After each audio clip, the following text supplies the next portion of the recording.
Hi, Riley Stana following up here. I want to make sure that you've completed your free last will and testament. So you've got the download. Did you get it finished? If not, what's keeping you from finishing it? Let's take a look at some of the key terms to see if that helps you. So estate, everything a person owns, whether alive or dead. Disposition, how your estate's going to go.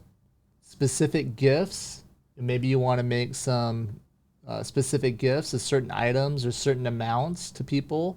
You can do that by making a specific gift. If you do so, include a residue clause, a clause that designates where everything else goes. Maybe you want to disinherit your kids.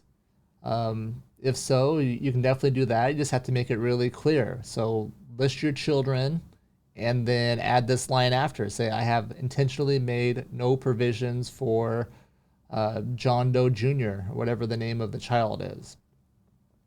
Personal representative, so that's who's in charge. This is commonly referred to as the executor, but in Arizona they call it the personal representative.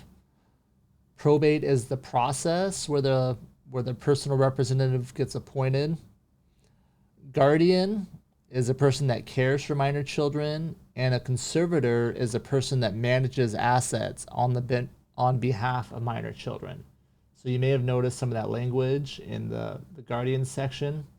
It talks about the first choice for guardian and conservator, and the second choice for guardian and conservator. So if you haven't finished your will, what's stopping you? Get it done today. Make sure your family is protected. This is really important if the way you define family is different from how Uncle Sam would define family. Meaning, if you have a significant other who you're not married to, if you have people that you consider your children, but they're not legally adopted or born by you. So it's really important in these situations that you include these people in your last will and testament so that they can inherit from you if you pass away. If you haven't finished your will, what's stopping you? Pull it out, grab that pen, and fill it in today. Make it legal. If your printer's not working, write out something simple that follows this, that follows the will template, and make sure your family is protected today. If you would like our help in completing your estate plan, give us a call. We'd be happy to help you.